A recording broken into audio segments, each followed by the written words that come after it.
Some Gabe family has released a statement. Let me just read what they're saying. An official statement by the family of Bellarmine Chatunga Mugabe. The family of Mr. Bellarmine Chatunga Mugabe notes with concern various statements and communications circulating in the media purporting to represent the views and position of the family. The family hereby states unequivocally that it has not appointed, authorized, or mandated any public relations team, media consultant, or spokesperson to speak on its behalf. Accordingly, any statement, commentary, or representation made by any third party claiming to act for or represent the family are false and should be disregarded in their entirety.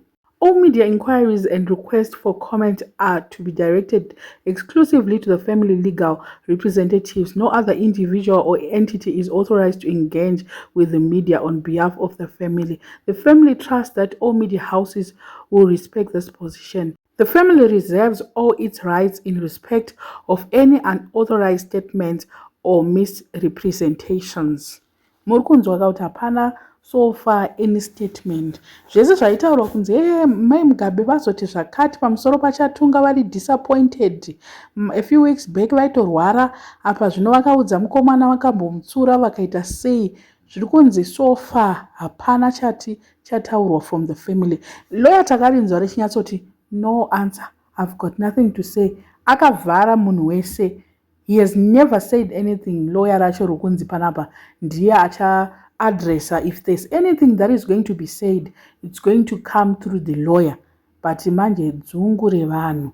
Ndakaona even pa ETV, SABC pavai interviewer vaita kunge vanoziya stereki nekuti Grace Mugabe akaita sei, mafungiro ake vanhu vaibva vaita kunge vari like vari kutotaura naye zvekutodaro. But anyway, zviri kunzi panapa hapana munhu ati aine anything. Even Malcolm akati I'm a very close friend, I'm a what. And don't listen to him. That Malcolm ndiye futi mwe problem ari kunzi he must be investigated. I think from yesterday a lot of people were publishing that Malcolm and Batista should be taken in for questioning. And this is what mapurisa will listen to that area. I'm not so sure. But anyway, zviri kunzi vaive sevakasvika pascene. Where were they? Kungoti from nowhere. Especially Malcolm. Batista tingatongoti okay, he's one of their security. Because his security pakadai so anodiwa. Malcolm angasvika nguvai akutotaura kuti inini I'm his friend, I'm a very close friend of him, what akutopinda ma-interview. So zviri kunzi don't listen to anybody, including iye Malcolm wacho. No one is going to address anything except lawyer. I think vagona zvavo kudai, otherwise makuhwa acho anga achitenderera anga achitowanda, anga achitowedzera. Bona akatanga kunzi Bona ndiye anotoreasona anozoita sei. I was so shocked kuti South Africans they know Bona that way. Zvimwe zvatisingatomboziva ngatori information yatisingazive isusu maZimbabweans about Bona. Ndikatoti ko wedu zvaakutozikamwa kunze kwenyika nekuti akaramba nemurume ndiye anotoreasona kumba kuya ndiye mwana atori. Ndikati okay, ingasvikanzi Bona ndiye achatouya.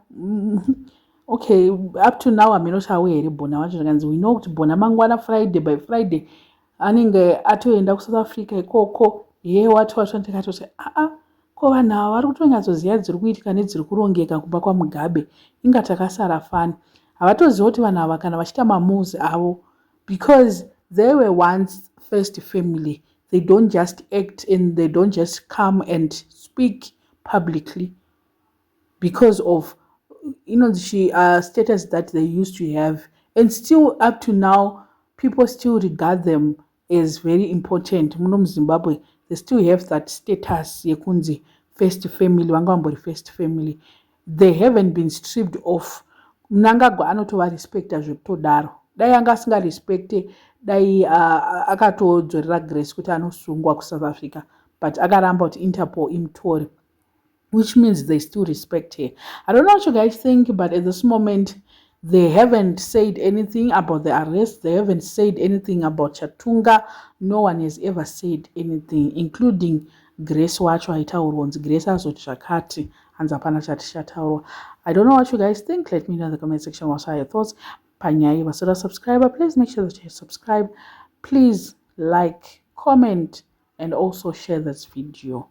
Don't forget to hit the notification bell so that each time I upload, you get a notification. Road to 50,000. We are almost at 36. Please, Vasatwa subscriber, if you've reached this extent without subscribing, I'm definitely judging you. What are you waiting for?